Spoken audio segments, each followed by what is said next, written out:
Buenos días. Hoy queremos comunicarles una nueva sentencia dictada por un juzgado de lo contencioso de Santiago, en la que condena al Sergas y a su aseguradora a indemnizar a una mujer de Lugo, una señora de unos 60 años de edad en el momento de los hechos, en la cantidad de 275.000 euros, más los intereses desde la fecha de la reclamación patrimonial. Los hechos son muy sencillos de explicar. Era un tema de neurocirugía. La paciente padecía un macroadenoma hipofisario, concretamente de 7,8 centímetros de tamaño, que estaba comprimiendo diversas partes del cerebro. Entre otras, estaba comprimiendo el quiasma óptico. Tras haber sido explorada y realizada la anamnesis oportuna, se decidió practicar una cirugía transfenoidal. Sin embargo, esta cirugía que se iba a practicar en el CHUS, en el Complejo Hospitalario de Santiago, no se practicó una craniotomía.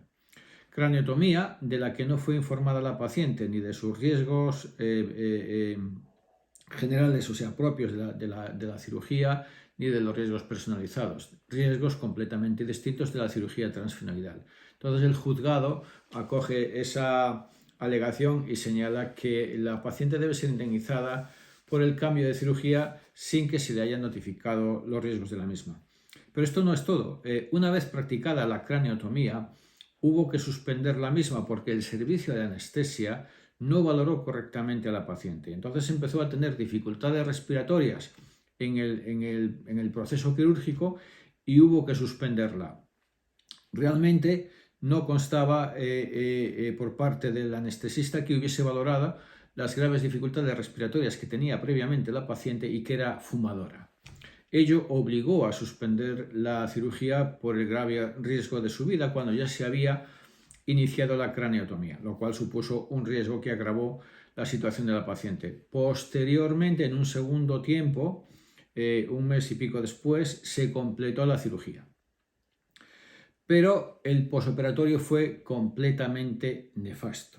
La paciente entró en una hiponatremia severa que no fue controlada. Todos sabemos que lo que es una hiponatremia, es una bajada de sodio que si no se controla, tanto la bajada como la subida paulatina del sodio en base a unos parámetros que están perfectamente protocolizados, puede generar graves daños o gravísimos daños neurológicos, entre ellos un edema cerebral que puede generar dejarte incapacitado, o sea, así literalmente, ¿no?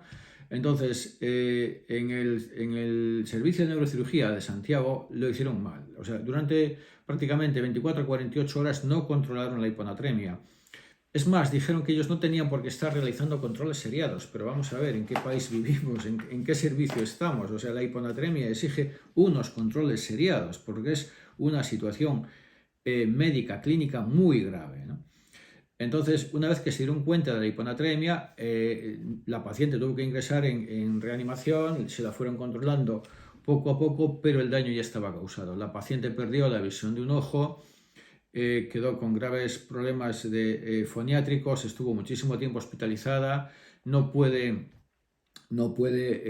tener autonomía propia, se pasa la mitad, está en silla de ruedas, no puede desplazarse, necesita la ayuda permanente de una tercera persona y tiene una minusvalía del 75%.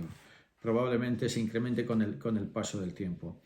Y ahora el juzgado nos da la razón señalando que efectivamente se hizo mal el consentimiento informado, no se informó de la cirugía y de los riesgos que ella implicaba, se hizo mal el preoperatorio y se hizo mal el posoperatorio, con las secuelas que ya hemos señalado.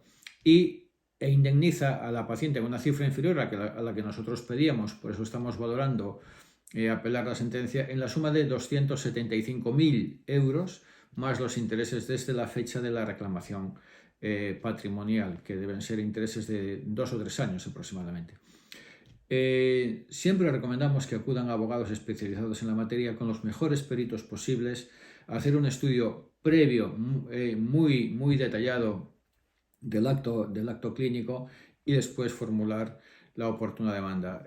Acudan, pero siempre, por favor, a abogados que sean especialistas en la materia. Y en este caso concreto, muchas gracias por su atención.